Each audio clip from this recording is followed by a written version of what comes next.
Welcome to the deep dive. Today we're tackling a real giant of American literature, Margaret Mitchell's Gone with the Wind from 1936. Huge popularity, but also, massive controversy. Absolutely. And our goal here is to kind of dig into both sides, Mm. the literary stuff that made it such a hit, and also take an impartial look at the arguments around its history. The popularity itself is just, well, it's wild. It really is staggering. I mean, think about this.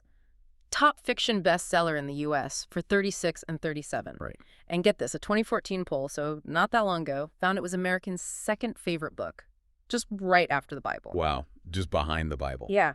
Over 30 million copies printed globally. It's a cultural touchstone, no question. Yeah. Okay, so let's maybe start with the title itself. Gone with the Wind. Mm-hmm. Everyone connects it to that famous last line, right? Tomorrow's another day, but that's actually not where it came from. No, and this points to something deeper Mitchell was trying to do. The title is actually from a poem. Non sum qualis iram vone sub brigno cinere by Ernest Dowson. Okay, Douse. Yeah. And Mitchell used it as a metaphor, not just for the South disappearing, but specifically for the collapse of that, pre-war way of life. And significantly, the poem itself is about erotic loss. It ends a layer. Erotic loss. So this huge historical novel, its title, comes from a poem about desire and lost love.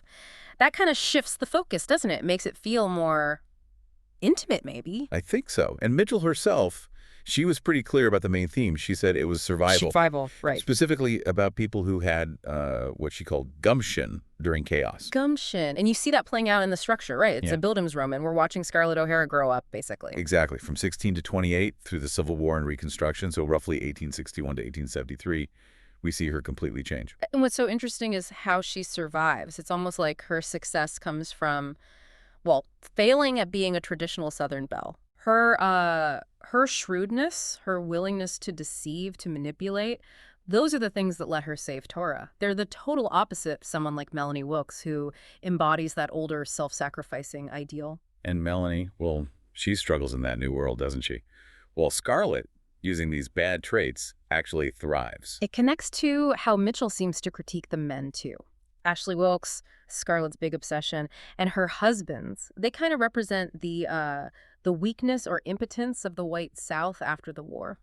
That's definitely a strong interpretation supported by the text. Ashley especially. He's constantly described as lacking, traditional manliness, having feminine sensitivity. So it's not just a story about her loving someone unattainable. Mitchell's maybe using Ashley to say that the whole ideal of the Confederacy, that romantic vision, it was sort of inherently flawed. Weakened from the start, perhaps. Uh-huh. Yeah, Ashley definitely embodies that fragile, backward-looking idealism. Okay, so we have the survival theme, the failure of old ideals.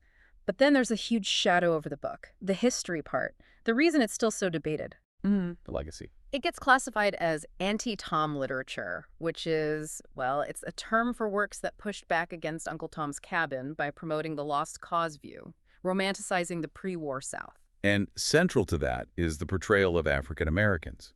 It's crucial for you, the listener, to understand how specific and, frankly, derogatory these stereotypes are. Well, right. It's not just one flat portrayal. Mitchell creates this, caste system. Exactly. You have the enslaved house servants, like Mammy, depicted as almost part of a loyal, higher group who, importantly, choose to stay loyal after emancipation.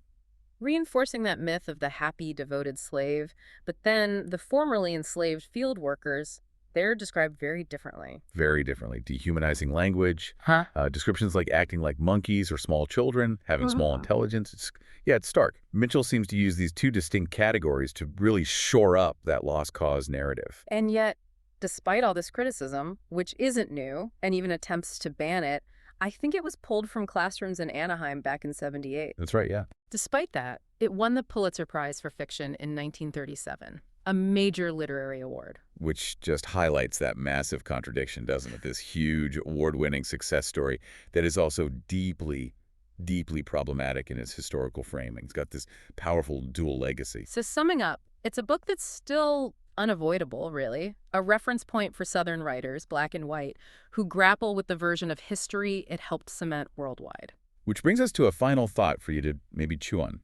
Mitchell's fictional story, especially amplified by that incredibly famous 1939 movie.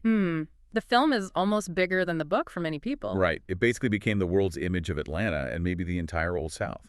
So the question is, what responsibility does fiction carry when it shapes public memory like that?